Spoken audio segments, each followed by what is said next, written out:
Hey, what is up guys? Welcome to MST.TV. This is Nishi here with another Market Watch episode. It has been a pretty interesting last week or so here on the Yu-Gi-Oh market. We of course had the Blazing Vortex sneak peek and the set is officially being released this upcoming weekend, but honestly the set feels really underwhelming and isn't affecting the market too much. However, with the LCS event that just took place over the weekend, as well as some gradually building hype for Ghosts from the Past, there are still tons of different factors that are influencing the market, and we are seeing shifts everywhere as a result. So today we're breaking down some of these price trends that we're seeing so that you guys all know how to navigate card prices in this crazy market of ours.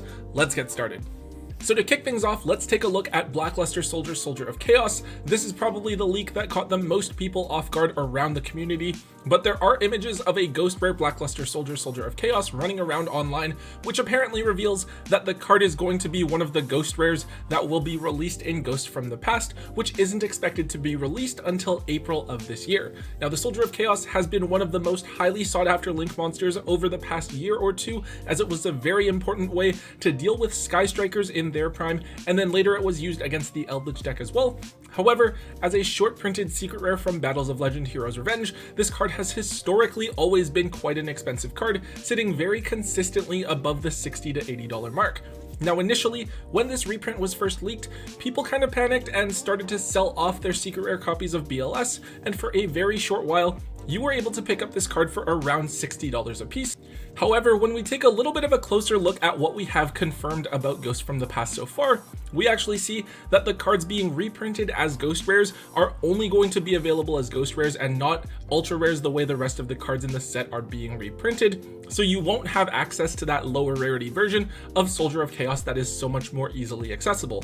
Of course, we also have to assume that with only 5 Ghost Rares in the set, they won't exactly be easy to pull. Realistically, it'll be maybe 1 or 2 per case. This means that it will be very similar to as if Soldier of Chaos received an Ultimate Rare reprint, a reprint in a higher rarity, which doesn't necessarily make the card more affordable or accessible. Because of this, we did see the card correct itself back up to the $80 mark, which is where it has kind of been sitting at for a while. I think that this reprint doesn't necessarily indicate that you should move the card right away, but it does tell us that Konami knows that this card is in demand, so it may see another reprint in the latter half of 2021. If you were still holding on to extra copies of this card at this point, now would definitely be the time to offload at least those extra copies, because I do expect a bit of a dip in the price of the secret rares as there are now additional copies of the card coming onto the market. Next up, this is a card that's kind of out of nowhere. We have Nirvana High Paladin. So I'm not too familiar with this card or its potential applications, but apparently this card is potentially useful in the Zephyr deck. Apparently there is someone who is fairly high rated on Dueling Book that is trying out Zephyrs and doing well with it, and that person runs Nirvana in their extra deck. I guess it is worth noting that the new Pot of Prosperity in Blazing Vortex could potentially be really useful in Zephyrs as well and give it a big boost to its consistency, so that's cool as well. I'm not going to try to explain to you guys why exactly Zephyr is good, because it's not a deck that I've really looked into a ton at all, so if you guys do know a bit more about this card and its applications within the deck, please let me know in the comment section, of course. Anyways, Nirvana High Paladin is interesting because it has just 1 secret rare printing from the Dark Illusion. It wasn't reprinted in the Megatons from that year or anything. Also worth noting, the Dark Illusion actually didn't have an unlimited printing here in North America. The special editions only came out in Europe, so it's even more scarce for those of you here in North America. Now at the time, the card was a huge bust and no one really cared about this card at all, and why would you when you could have pulled a secret rare Pot of Desires instead? This card has never really played a significant role in the meta, so it has always kind of been overlooked for any sort of reprint, and now that it just might start to see the light of day, I guess people are looking to buy what limited copies there are available.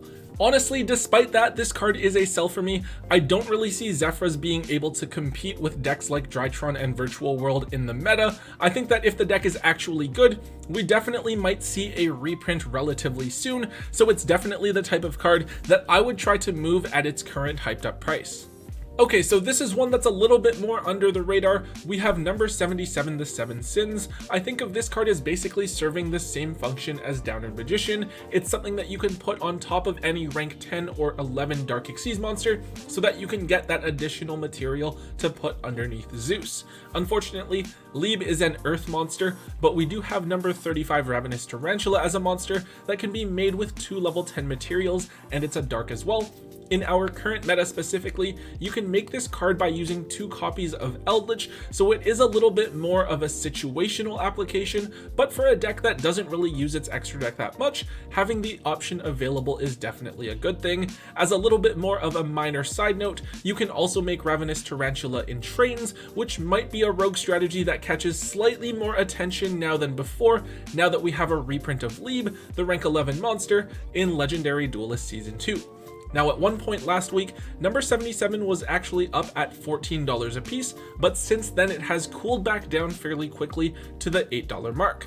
I don't really see too much of an application for this card outside of this one use in this 1 or 2 strategies, and unfortunately, I see this as just being a one of in extra decks that isn't really even all that necessary in order to play the deck, so I don't think that this is a card that you Eldritch players need to be scrambling to pick up right away.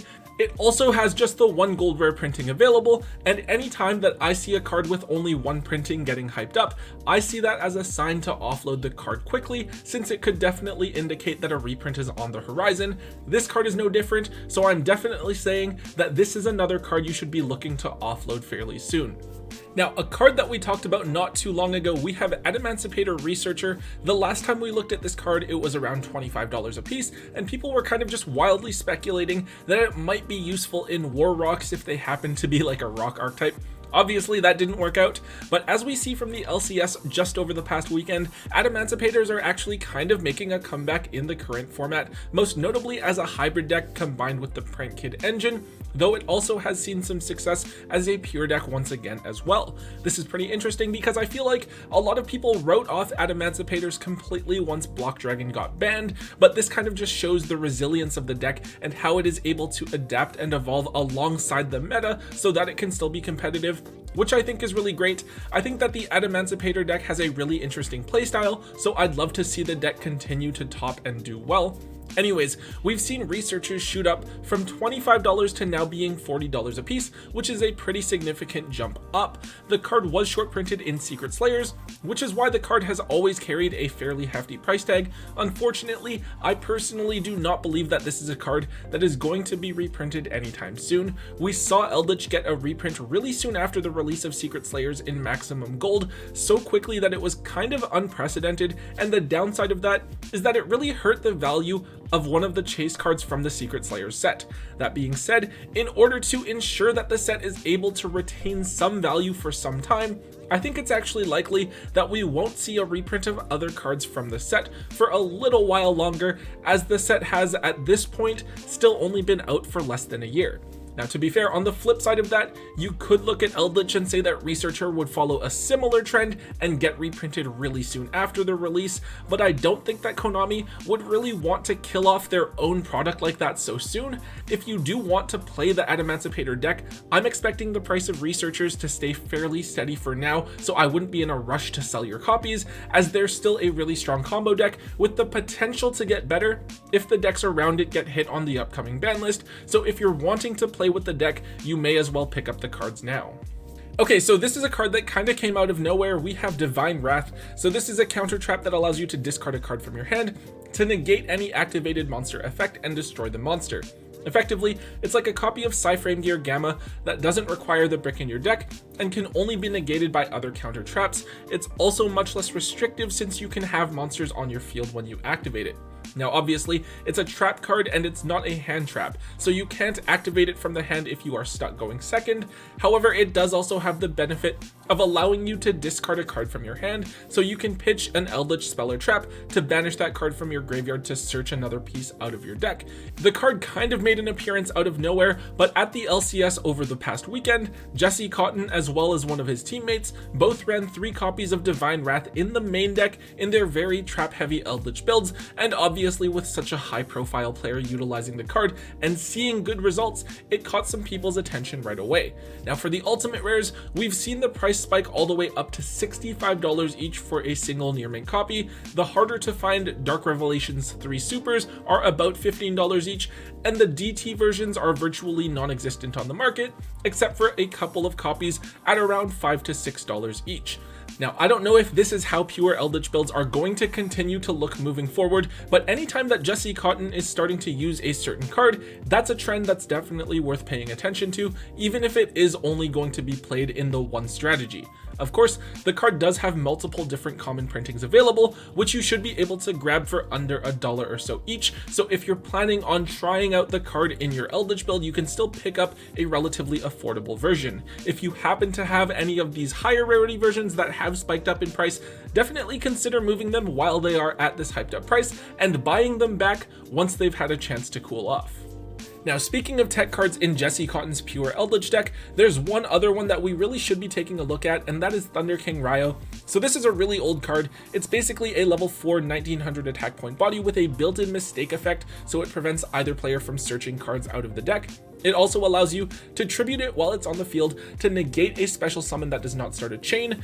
This is a card that was run at 3 in Jesse Cotton and his teammates' side decks, and even though this card hasn't seen play in quite some time, it does kind of make sense that it would see usage in the current meta. I would assume that its primary use is against the Drytron deck since it blocks Cyber Emergency, Manju, Preparation of Rites, and Cyber Angel Benton, and without the ability to search off of those cards, the deck kind of gets shut down completely.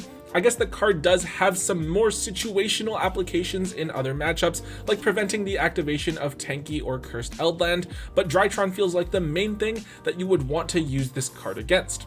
Anyways, just like Divine Wrath, it is the higher rarity versions of Thunder King Rio that have shot up in price. The Turbo Pack Ultimate Rares have of course jumped up to over $90 a piece, but even the secret rares from the manga have basically disappeared off the market completely.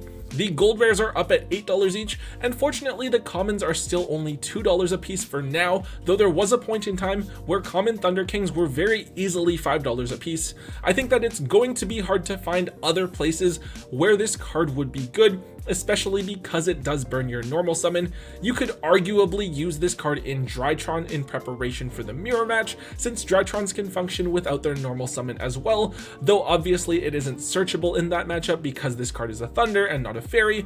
Overall, I do think that this card is a really cool tech option. I wasn't really sure that we'd ever see the day where Thunder King would be a meta card once again. I would make sure that at the very least you have common copies available for yourself to use, as it's an amazing side deck card that has the potential to completely shut down other strategies, so I'd grab the common copies now while they're still cheap and kind of under the radar before they have a chance to spike up in price.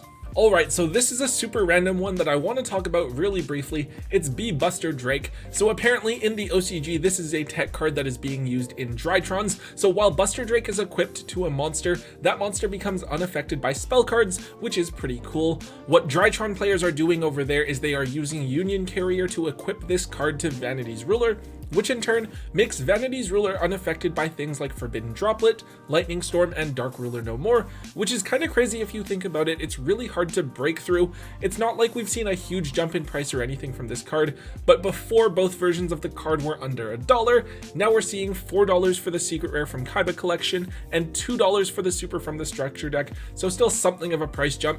I don't know if this is something that we'll see play over here. It isn't something that's seen play so far from what I've seen, but it is just a one of, so it's not like Buster Drake is going to all of a sudden be like a $10 card or anything crazy like that.